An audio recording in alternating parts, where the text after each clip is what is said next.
Here's $1 million. Stay away from my daughter. I stared across the sterile coffee shop table at the woman opposite me.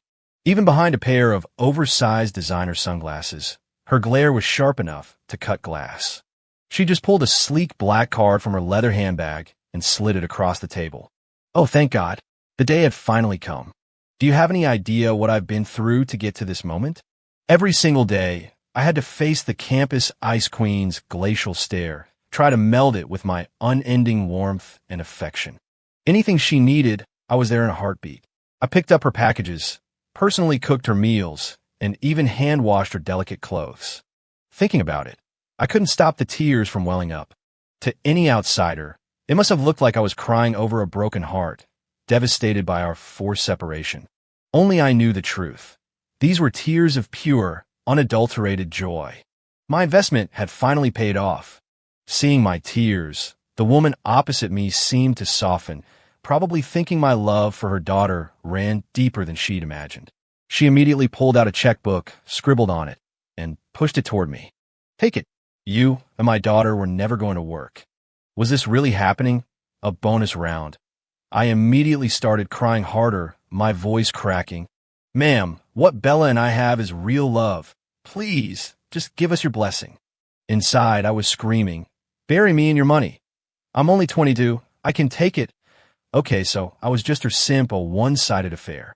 But this was the opportunity of a lifetime. The theatrics had to be over the top. Who in their right mind turns down free money? Young man, I suggest you take what you can get and walk away. Don't push your luck, or you'll end up with nothing, she said coolly. Had you investigated? You're not even close to being worthy of marrying into the Vance family. Right, whatever you say, lady, I thought, fighting the urge to roll my eyes. Instead, I leaned forward, a mess of snot and tears, reaching for her hand. Ma'am, please, my feelings for Bella are real. I noticed people at other tables starting to stare, their eyes full of pity and morbid curiosity. The attention made my cheeks burn, but the thought of the millions I'd get just for shedding a few tears was all the motivation I needed. I doubled down, my sobs growing louder. Mom, please, just let us be together. I wailed, calling her mom for extra effect. Feeling the heat of the surrounding stares, the woman snatched her hand back, using a silk scarf to hide her face. This is my final offer. If I see you with my daughter again, I promise you, you will regret it, she hissed before scurrying out of the coffee shop. I stayed slumped over the table, pretending to be utterly destroyed. I didn't move a muscle until I heard the throaty, expensive roar of a Rolls-Royce engine pulling away from the curb, the sweet sound of money. Ignoring the gawking onlookers, I wiped my fake tears away and snatched the card and the check from the table. Staring at the long string of zeros on the check, I couldn't believe my eyes. I slowly counted them, one by one. The last time I'd seen that many zeros was when I looked up the price of a penthouse in Vegas. I ripped off my barista apron right then and there and practically sprinted to the nearest bank. I watched as my account balance jumped from 4 figures to 7. In that moment, only 4 words came to mind. Light at the tunnel's end. The second the money hit my account, I pulled out my phone and tapped on my pinned conversation. The screen was a sea of my own green iMessage bubbles, with only a few terse, 2-word replies from her. "K, get food, do laundry." I had to fight back another wave of tears, real ones this time. I was finally free from serving that little princess. Just then, a new message popped up. Bella, Tinders. The single word sent a jolt of anger through me. The golden parachute was secured. I had no intention of staying in this city another day. Why would I put up with her attitude for another second? Cash flow king. Get them yourself. Your Royal Highness's servant is officially off the clock. Bye forever. I didn't even wait for a reply. I hit block, then delete. A complete 1-2 punch. A huge weight lifted off my shoulders.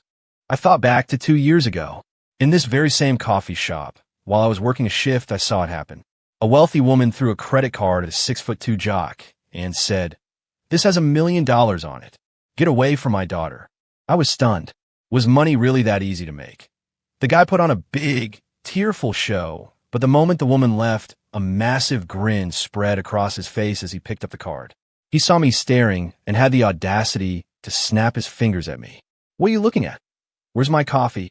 That snapped me out of my daze, and I quickly handed him his drink. But a plan was already forming in my mind. If a guy like that could score 1 million, what about me? I was taller, better looking. Surely, I could get at least that much. So I got to work. After some digging, I found out who the girl was. Isabella Vance, the only daughter of New York's wealthiest real estate mogul. Rumor had it her mother had paid off every single one of her previous boyfriends. This just fueled my determination. By some stroke of luck, we went to the same university, which gave me the perfect way in. From that day on, I embarked on the path of the ultimate simp, and there was no looking back.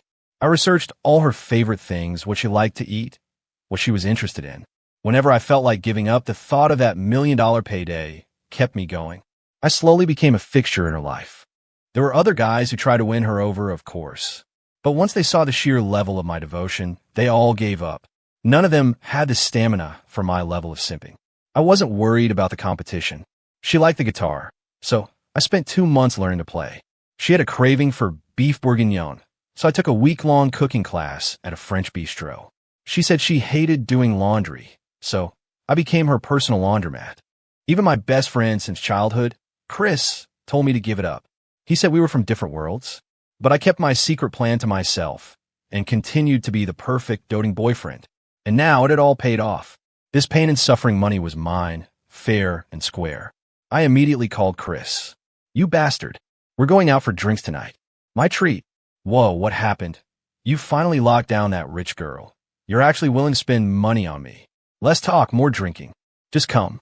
If you don't, I'm giving your share to the dogs. With a mountain of cash to my name, I felt invincible. My voice had never sounded so confident. Damn, you son of a bitch. Send me the location. That night, New York was a sea of neon lights. Even the dive bars in the village were packed. I looked at the giant sitting across from me, a guy who looked like he could bench press a car, shoving wings into his mouth like there was no tomorrow. I'm thinking of heading back home, I told him. He choked on a wing, coughing violently. After a moment, he looked up at me, bewildered. Wait, are you serious? Did she actually make your boy toy? I thought he was going to say something profound, but that's what he came up with? I gave him a tired look. Do I look like the kind of guy who'd live off a woman? He nodded without a moment's hesitation, a look of pure disdain on his face. It's not a look. It's who you are. You need to take a good, hard look at yourself. You're the simp of all simps. His words actually made me blush a little. I quickly changed the subject. So, what do you think I should do when I get back to Ohio? His eyes went wide. I knew what he was thinking. No, dude, for real? You're not going to reconsider? I shook my head calmly. Of course not. I just made enough money to last a lifetime. Why would I ever work again? To work myself to death so you can inherit my fortune. I mean, I wouldn't mind, he muttered under his breath. I shot him a glare. So you're not her boy toy?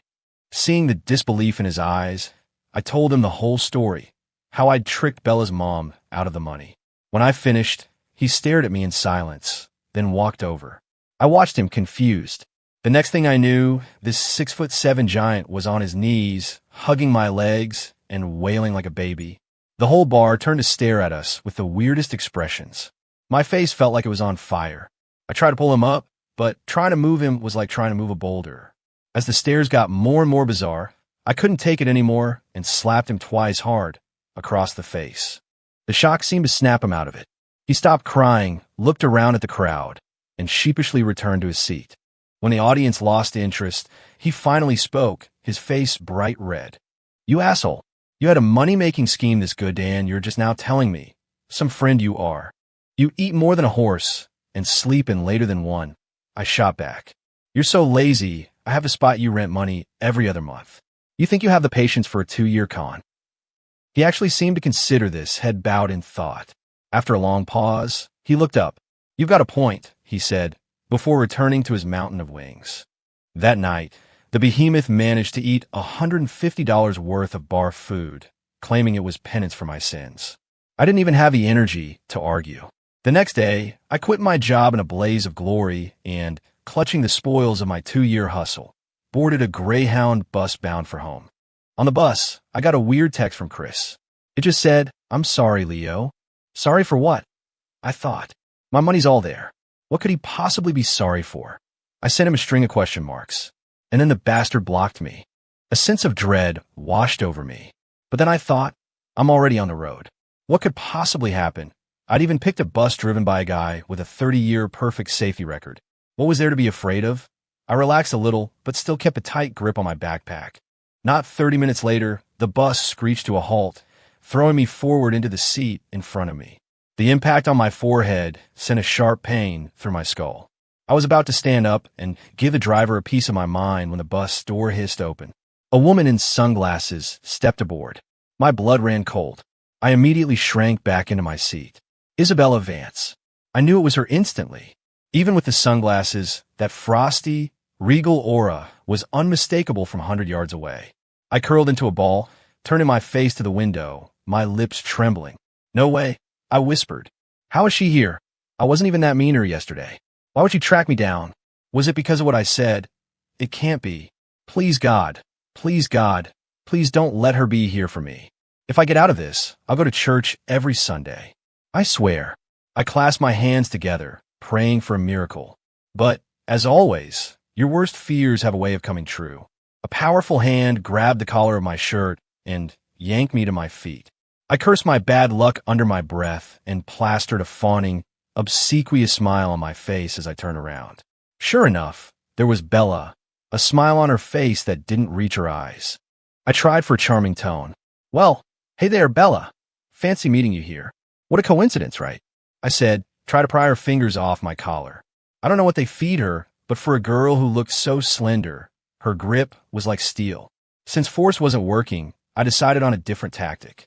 "You brought this on yourself," I thought. Then, I yelled at the top of my lungs, "So what if you cheated? You have the nerve to chase me onto a bus."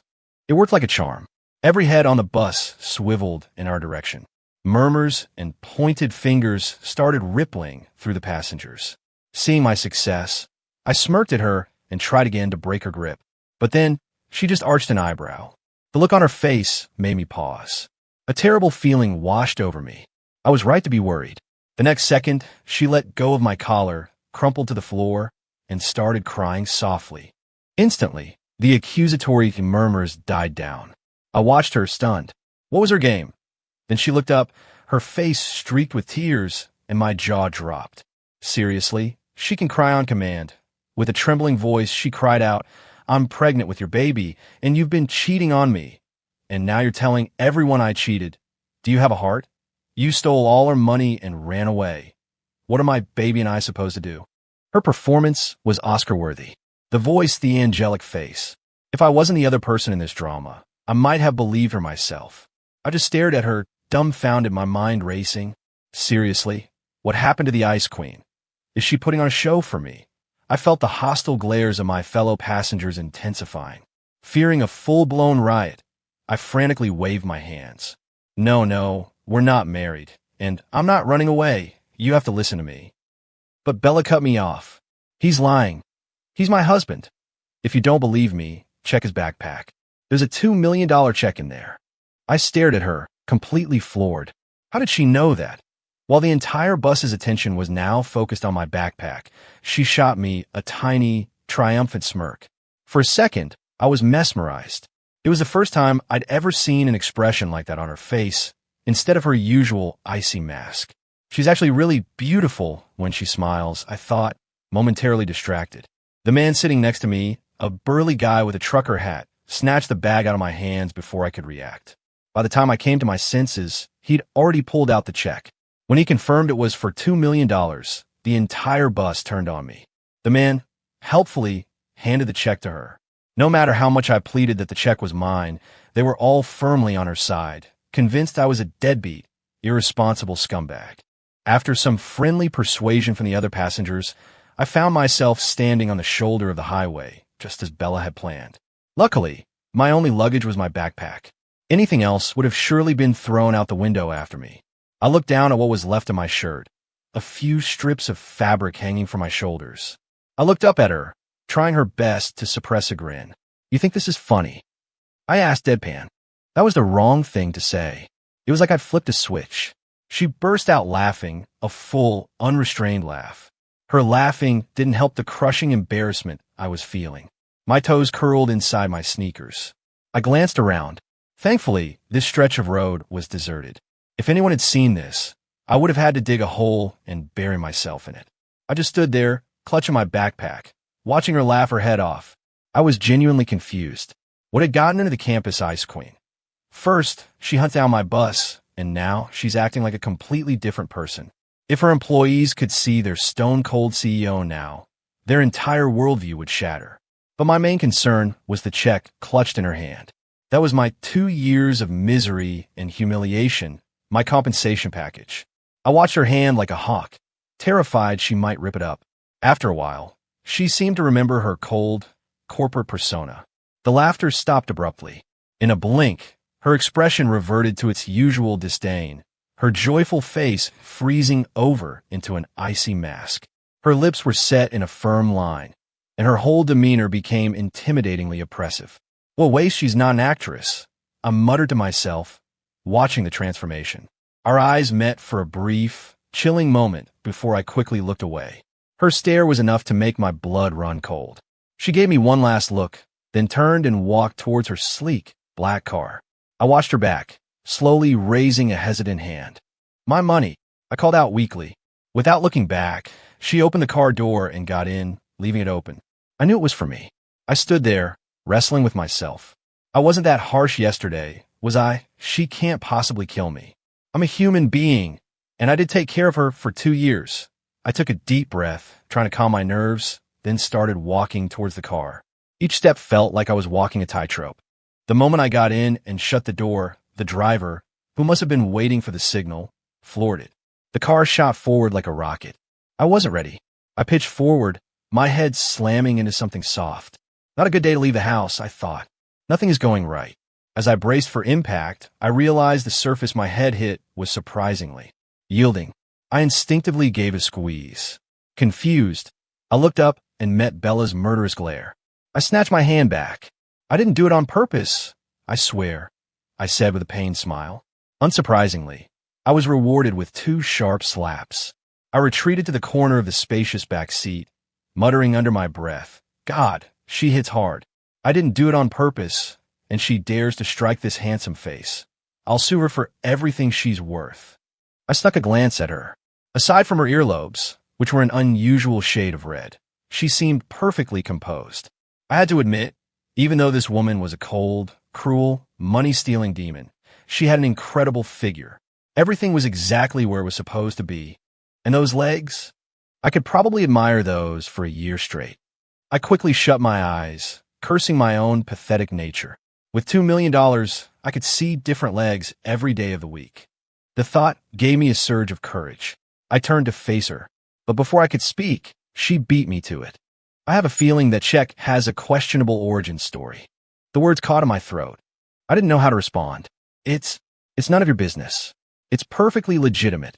She let out a dismissive scoff and glanced at me, a look in her eyes that made me feel completely transparent.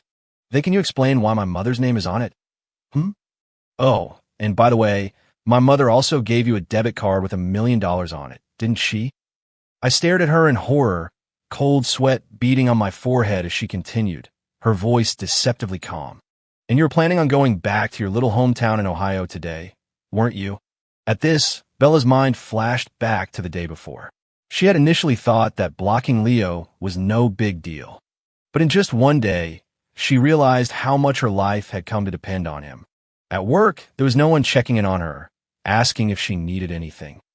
She found herself glancing at her phone every few minutes, her productivity plummeting. When she got home late from the office, the apartment, which she had long been accustomed to living in alone, suddenly felt vast and empty. Staring into the silent rooms, she remembered that the last time she'd felt this way was 2 years ago, before Leo had entered her life. She sat on the sofa, numbly scrolling through her phone, but no new messages appeared. It was then that Bella finally admitted it to herself. She couldn't live without Leo. Just as she was about to go find him, her phone screen lit up. She answered it excitedly, thinking it was him. But the voice on the other end was a man's, a stranger's, and her mood sank again.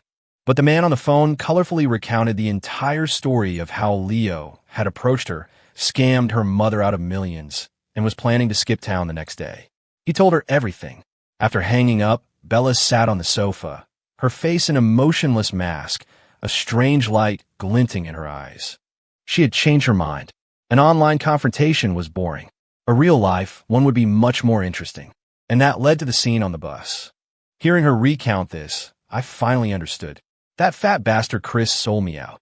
No wonder he texted me, saying he was sorry. I silently made a vow. If I survived this, I would tell everyone the story of how he fell into a septic tank as a kid. If I was going down, he was going down with me. I looked at her with the resolve of a martyr. Fine, you caught me. What are you going to do? Kill me. To my surprise, she just chuckled, a strange look on her face. Who said anything about killing you? You're not going to kill me. Then why go to all this trouble to catch me?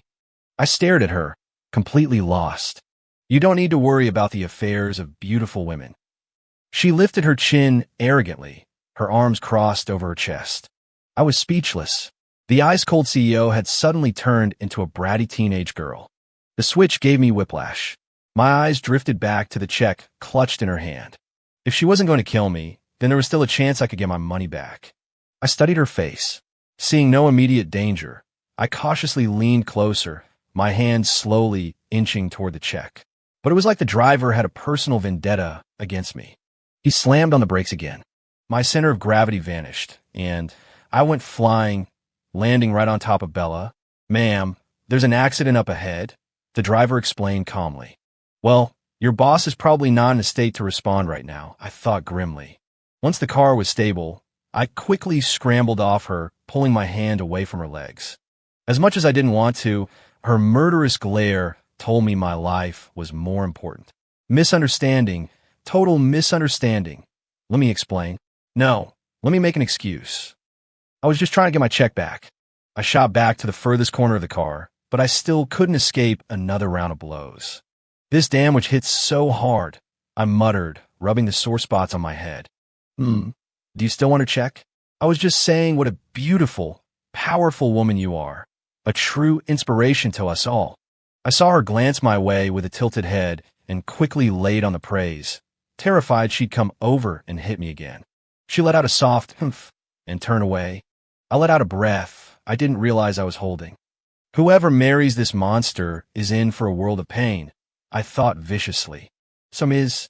Vance, I said, pressing myself against the car door, watching her carefully. How can I get my money back? She stared calmly out the window.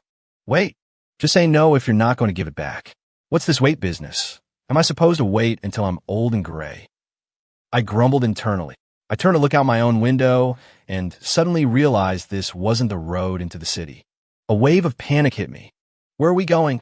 I asked, my voice trembling. My mind immediately flashed to tomorrow's headlines.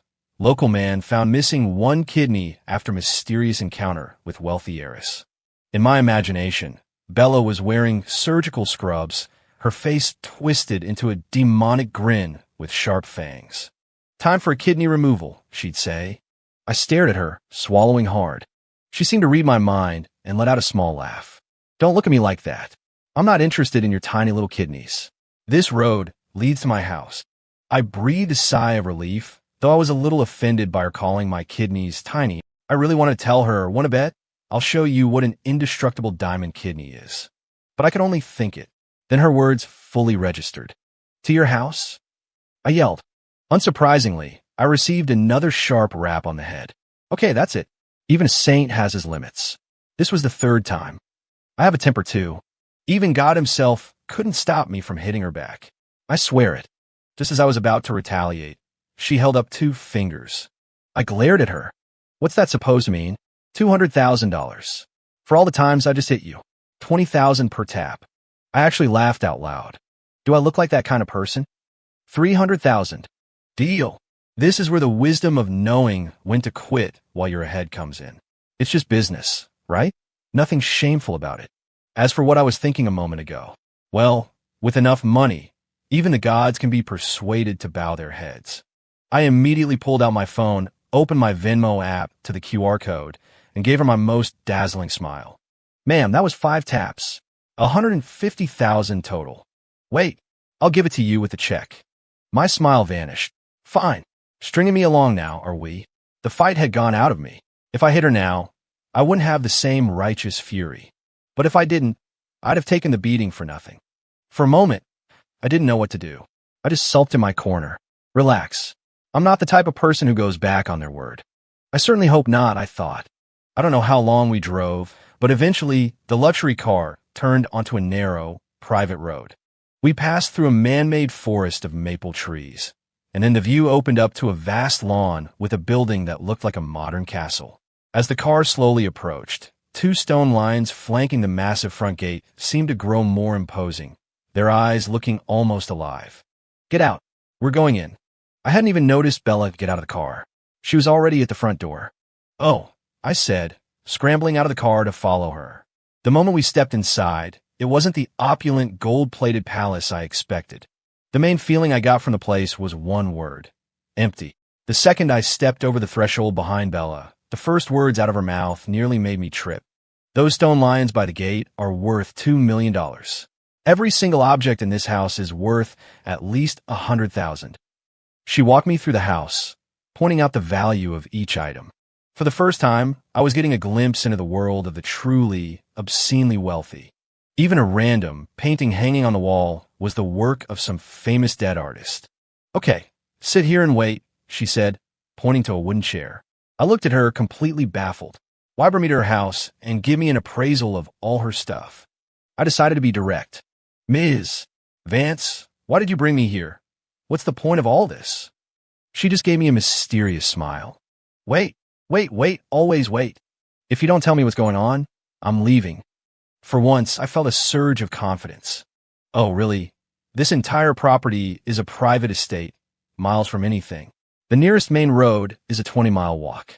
If you want to leave, be my guest, she said with a dangerous glint in her eye. But I should warn you, the coyotes around here would be very grateful for a meal like you. She patted me gently on the shoulder, and my legs gave out. I collapsed onto the wooden chair. Bella didn't comment on my pathetic display. She just turned and walked up the stairs. Watching her go, I called out weakly, "Be right back, okay?" Her footsteps paused for a second, but she didn't turn around, continuing up until she was out of sight. Pathetic. So pathetic. I couldn't believe I let a woman intimidate me so easily. I covered my face with my hands. After a while, she still hadn't come back down. I couldn't sit still any longer and started pacing around the room. I looked at all the decorations, my tongue clicking in amazement. To me, these weren't works of art. They were stacks of cash, checks with long strings of zeros. Looking at them, I couldn't help but think that if they were mine, I'd sell them all for cold, hard cash. That's the only way I'd feel secure. Every time I looked at a new piece and thought about its price, I'd sigh. All that good money turned into these old, useless things. Just then, the front door burst open, and a woman's voice called out, "Bella, the housekeeper said you were home." "It's you," we both exclaimed at the same time. Of course, it was Bella's mother. The moment I saw her, her words from the coffee shop echoed in my head. "If I see you with my daughter again, I promise you, you will regret it." I had a very bad feeling about this, and I was right. Before I could even think of what to say, she flung her handbag straight at my head. "You slimy toad, you followed us home." As she stormed towards me, she started grabbing random decorative objects and chucking them at me. Thanks to years of practice dodging angry customers, I managed to avoid them. But watching her carelessly throw around things worth more than my entire life, I couldn't help but feel a pang of anguish. That was all money. After what felt like an eternity, Mrs. Vance was out of breath, leaning against a wall to rest. I finally had a moment to catch my own breath. She was tired from throwing, I was exhausted from dodging, and she really was trying to kill me. "Ma'am, Mrs. Vance, please, listen to me," I panted, leaning against the opposite wall. "Let me just catch my breath. It's not what you think. You liar, I haven't even come after you yet. All that talk about true love. You're just a pathetic simp. I haven't even settled the score with you, and you have the nerve to show up at my house." Her words made me feel a little awkward. I had admittedly laid it on a bit thick, but then I remembered that her daughter had stolen my check, and a wave of anger surged through me. "You think I want to be here? Your daughter practically kidnapped me and brought me to this godforsaken place," I yelled, looking around the room with disgust. My eyes fell on the shattered pieces of art on the floor, and I felt another stab of pain. I saw Mrs. Vance pause for a second. I think she was finally starting to put the pieces together. Right on cue, Bella came down the stairs, a frown on her face and a stack of papers in her hand. What's going on here? What happened? I ignored whatever she was holding and marched right up to her, my voice cold. Where's my money? Just sit down. And Mom, you sit down too. I watched as Mrs. Vance obediently sat down on the long sofa. If she wanted me to do something, I was going to do the opposite. I ignored her command, my tone more forceful than ever before. I held out my hand. My money. Sit down. I looked at Bella's face, which had turned to stone. Her eyes were flashing with a dangerous light.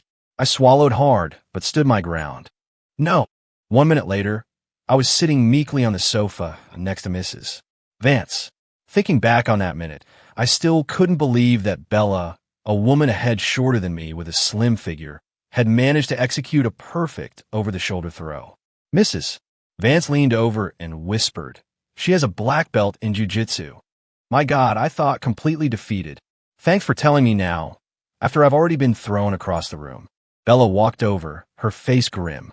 You never listen to reason, do you? You always have to force my hand. What could I say? What dared I say? Might makes right. She slapped the stack of papers down on the coffee table in front of me. Sign this. Not only will I give you your money back, but I'll also give you a monthly allowance. She would be that nice? I highly doubted it. I picked up the papers. The words marriage agreement were printed in bold at the top. Not only was I stunned, but Mrs. Vance, sitting next to me, was too. Before I could say anything, she shot to her feet. I do not approve. He has nothing to offer other than being tall, handsome, and good at housework. He brings nothing else to the table. I looked at her, surprised. I didn't know she thought so highly of me. Bella turned a cold gaze on her mother. I'm informing you, not asking for your permission. I watched as Mrs. Vance's lips moved, but before she could speak, Bella cut her off. Mom, you should think carefully before you speak. I now control nearly 70% of the shares in Vance Industries. If I cut you off, you'll be out on the street. Mrs. Vance trembled, unable to say a word. She finally just sat back down. Bella's mood seemed to improve slightly. Good. It's settled then. Mrs. Vance noticed me looking at her and said haughtily, Well, I guess you got what you wanted, didn't you? You gold-digging freeloader. I was completely baffled. I didn't even provoke her. Why was she taking her anger out on me? And did these two just decide my entire future without consulting me, the main party involved? I finally cut them off. I don't believe I ever said I wanted to marry you. Mrs. Vance looked at me as if she'd seen a ghost.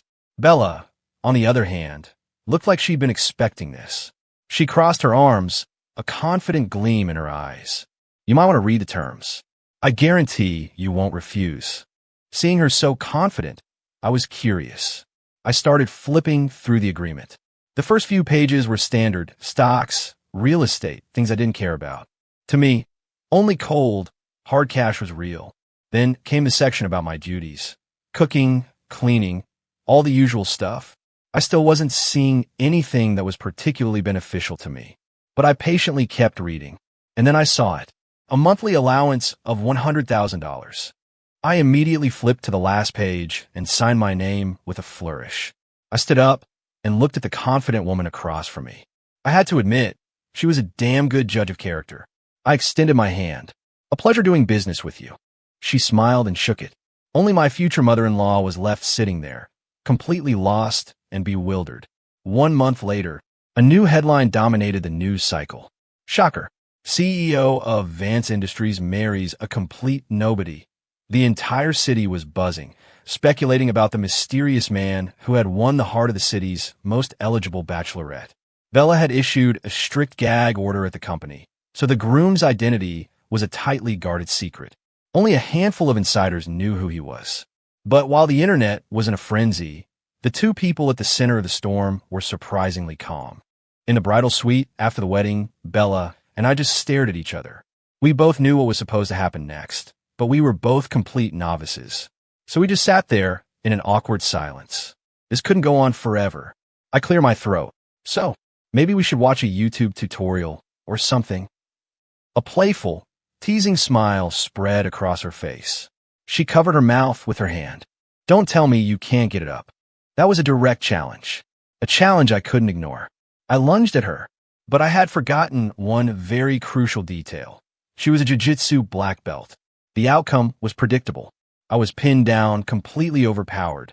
And that's how I spent my humiliating wedding night. The next morning, I lay in bed, staring at the ceiling. I just couldn't figure it out. All I wanted was a little severance pay. How did I end up as a kept man? After a long time, the answer finally dawned on me. It was because I was both greedy and horny. With that realization, I felt a sense of peace. I had earned my place as a freeloader through sheer talent and hard work. And hey, a cushy life is a cushy life, no matter how you get it. Right? End.